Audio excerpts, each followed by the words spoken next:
भैया एम्स थोड़ा के सभी साथियों, मंच पर एम्स के डायरेक्टर, एडिशनल डायरेक्टर, SC/ST विभाग के अध्यक्ष, ऑर्गेनाइजर तन्मय जी और आप सारे साथियों को क्रांतिकारी अभिवादन।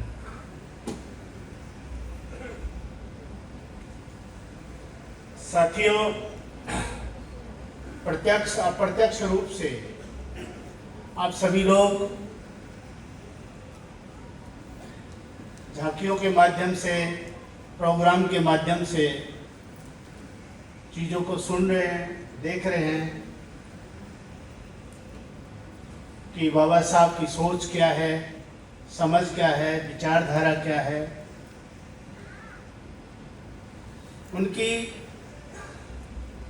वो चाहते थे चेंज ऑफ सिस्टम, चेंज जय भीम, जय भीम। ऑफ सिस्टम, सामाजिक परिवर्तन, राष्ट्र का निर्माण, मानवता, equality of economics, economy, equality of social system, equality of humanity. यानी समाज में इक्वलिटी और सोशल जस्टिस की बात जब आती है, जब दो तरीके के डिस्क्रिमिनेशंस होते हैं, एक इंडिविजुअल डिस्क्रिमिनेशन, दूसरा होता है सोशल डिस्क्रिमिनेशन। सोशल डिस्क्रिमिनेशन पे हम देख सकते हैं लिंग के आधार पर डिस्क्रिमिनेशन, इकोनॉमी के आधार पर डिस्क्रिमिनेशन, जातीय आधार पर डिस्क्रिमिनेशन या रिलीजन के आधार पर डिस्क्रिमिनेशन। उसे खत्म करने के लिए, इक्वलिटी लाने के लिए एक सोशल जस्टिस की जरूरत होती है। जो इनजस्टिस है उसे जस्टिस मिले। अब जैसे मैं बाबा साहब के साम्यवादी या मार्क्सवादी संवाद पर नहीं जाऊंगा, ना ही हिंदू गॉडविल संवाद पे जाऊंगा। मैं कॉमन हमारे दिन प्रतिदिन की जो समझ है उस पर जाऊंगा। कबीरदास जी कहते हैं कि करुणा होनी चाहिए, प्रेम होना चाहिए।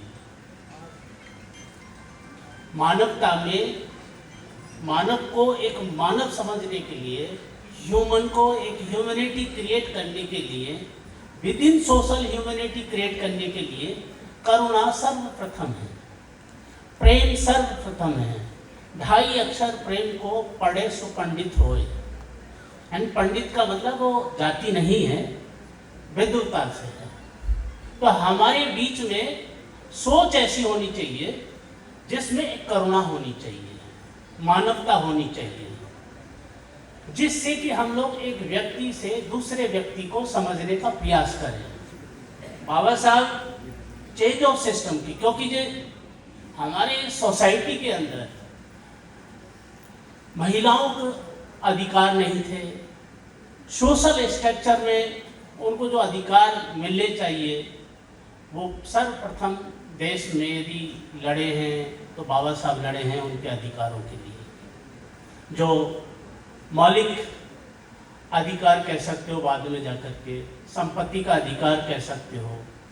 तो ये महिलाओं को आगे बढ़ाने में, जिस घर में महिलाएं हैं यदि पढ़ी लिखी नहीं है, एजुकेशनली आगे नहीं है, तो उसका विकास, पारिवारिक विकास कमजोर माना जाता है।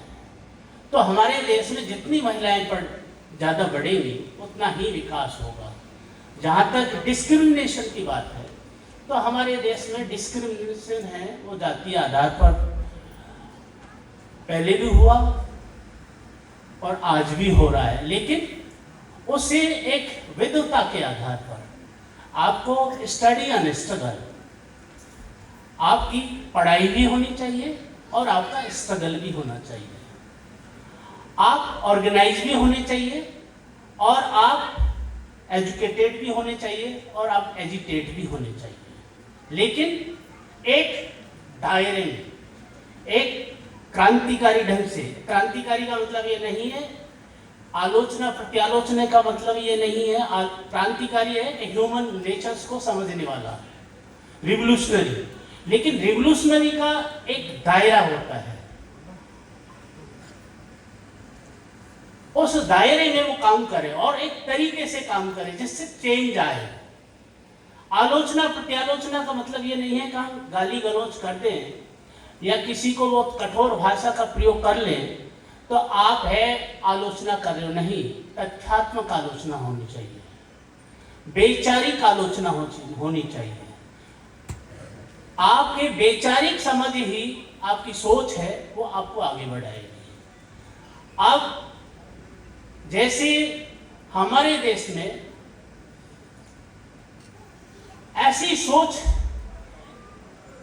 स्थापित है जो आज भी वो कट्टरवादी है, जो परिवर्तन चाहती ही नहीं है। डाउन टोडन पीजे बाबा साहब एक गरीब मजदूर किसान जो भूमिहीन है, आर्थिक रूप से कमजोर है, उसे आगे लाना चाहते थे, उसे परिवर्तित रूप देना चाहते। आज मैं जो भी हूं, मैं अब बाबा साहब की देन है। मैं 89 में जेएनयू आया था, 93 में वाइस प्रेसिडेंट बना, 94 में फिर वाइस प्रेसिडेंट बना, 95 में प्रेसिडेंट बना, 96 में प्रेसिडेंट बना, 97 में प्रेसिडेंट बना। I was first Dalit president in JNU Student Union. I was changed also education policy of JNU. In my tenure, brahmanical order के कुछ दुष्ट प्राणी ऐसे थे एसोसिएशन में, मैं अकेला ही जीता था, 4 वोट से जीता था। उन्होंने कहा this year president mister Battilal Bairwal the black spot in JNU history.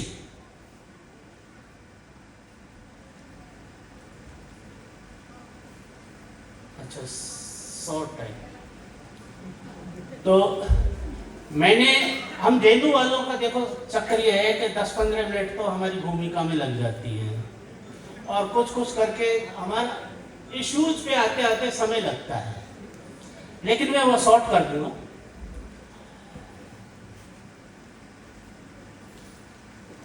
आप में प्रतिबद्धता होनी चाहिए, आत्मविश्वास होना चाहिए, आप चेंज कर सकते हो।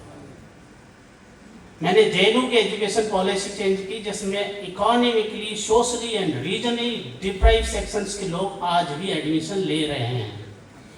20 डेप्रीवेशन पॉइंट मिलते हैं, यानी कि जो लोग डीपीएस या अच्छे प्राइवेट स्कूल के स्टूडेंट हैं वो पढ़ करके 60 नंबर लाते हैं, और यदि इकोनॉमिकली और सोशली और रीजनली डिप्राइव सेक्शन का जो गांव देहात का पढ़ करके यदि 45 नंबर लाता है तो उसे 20 डेप्रीवेशन पॉइंट मिलकर के 65 हो जाता है, उसका एडमिशन सुनिश्चित है। तो एजुकेशन इज इंपॉर्टेंट। बाबा साहब ने कहा कि एजुकेशन है वो इंपॉर्टेंट है और आपका परिवर्तन है एजुकेशन ही लेके आएगा। कबीर दास जी कहते हैं झीनी बीनी बीनी रे चदरिया, काहे को तानो काहे को बानो, कौन तार से बिनी चदरिया, इंगला पिंगला तारा भरनी, सुषमन तार से बिनी चदरिया। 8 कमल 10 चरका डोले, 5 तत्व गुण 3 चदरिया, दास कबीर जतन से ओढ़ी जौ की त्यों बीनी चदरिया। आप बार इस संसार में नहीं आने वाले हो और आओगे तो पता नहीं, क्योंकि हमारी सोच पुनर्जन्म और आगे आने वाले जन्म की नहीं है, ना बाबा साहब की सोच थी। पूरे देश के अंदर जहां कहीं भी बहुजन समाज पर एट्रोसिटीज होती है उस एट्रोसिटीज पर अगर वो व्यक्ति, वो परिवार मेरे पास तक पहुंच जाता है, जिन केसेज में मेरे फोन के जाने के बाद एक्शन हुआ, उस पर रेप केस तक हैं, कुल्हाड़ी से काटे हुए हमारे समाज के, बहुजन समाज के लोगों को काटा गया, उन पर कार्रवाई कराने का काम किया। ऐसे सैकड़ों मनुवादियों को जेल भिजवा चुका हूं जो मेरे समाज पे, मेरी बहन बेटियों पर अत्याचार करते हैं। मेरे फिल्म प्रोडक्शन हाउस के अंदर अगर कोई आदमी इलेक्ट्रॉनिक मीडिया के अंदर जाना चाहता है या फिल्म लाइन में जाना चाहता है, उसको फ्री ऑफ कॉस्ट ट्रेनिंग में दे रहा हूं और देता रहूंगा। धर्म पढ़ाएंगे आपको, रामायण, महाभारत, गीता, बाइबल और कुरान। दोस्तों, आपको पढ़ना होगा भारत का संविधान। 1984 में काशीराम साहब को ज्वाइन किया मैंने। जय भीम, जय भीम। और उस टाइम में 9th क्लास में पढ़ता था। उनके उस रास्ते पे काम करता हूँ। सामाजिक आंदोलन चलते रहना चाहिए, राजनीतिक आंदोलन चले या ना चले। ना बिकता हूँ, ना मुझे कोई खरीद सकता है, ना समझौता करता हूँ। सिर्फ 18 घंटे काम करता हूँ। जब तक मेरे समाज के, बहुजन समाज के पीड़ित व्यक्ति को न्याय नहीं मिल जाता, तब तक मैं बाबा साहब के विचारों और संविधान पर चलता हूँ। 9810085714। गांव की घटना है। ठाकुरों ने राइफल से गोली चलाई, मारने का प्रयास किया, सिर्फ बारात चढ़त के ऊपर की, इस रास्ते से बारात नहीं चढ़ गई, ठाकुरों का रास्ता है। सारे चैनल को बोला कि भाई स्टोरी चला दो, किसी कोई चैनल पे स्टोरी चलाने के लिए तैयार नहीं होगा। कौन से बहुजन समाज को न्याय दिलाने की बात कर? काशीराम साहब कहते थे कि मैं किसी की शादी में नहीं जाऊंगा, किसी के फंक्शन में नहीं जाऊंगा, किसी के घर नहीं जाऊंगा, ना शादी करूंगा, ना गए कभी। जो संगठन, जो राजनीतिक लोग चला रहे, वो अपने घर में पहले सुरक्षा और बंगला और पैसे का और बड़ी कार का इंतजाम कर रहे हैं। उस पर भी आपको सोचना चाहिए। फिल्म लाइन और इलेक्ट्रॉनिक मीडिया में इस समाज के लोग, जो पुअर सेक्शन है, पुअर कास्ट जिसको कहते हैं, SC ST OBC माइनॉरिटी, एक भी चैनल का कोई भी मालिक इस देश के अंदर आज तक नहीं है। क्यों नहीं है? हमारे चैनल लाइक, शेयर, सब्सक्राइब देखना मत भूलिएगा। इसी के साथ आप लोगों से विदा लेता हूँ। जय भीम, जय भारत, जय संविधान, नमो बुद्धाय।